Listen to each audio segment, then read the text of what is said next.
Төрт иррационал сандар. А бөлінген Б түрінде жазыла алмайтын сандар иррационал сандар деп аталады. Яғни иррационал сан деп. Мысалы, А тиісті Z, Б тиісті N. Бұны алдында айттық, алдыңғы сабақта. Z дегеніміз бүтін сан, N дегеніміз натурал сан.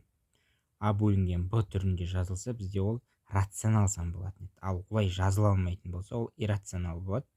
Мысалы, түбір асты 2, түбір асты 3, түбір асты 5, пи, е деген экспонент, логарифм 2 негізді 3, логарифм 19 деген сияқты, логарифм 19 деген 10-дық негіздегі. Осылай кете беретін сандар, яғни мысалы түбір асты 2 дегеніміз бізде 1 үтірі 41 дейді, кете береді. 4, 2 деген сияқты.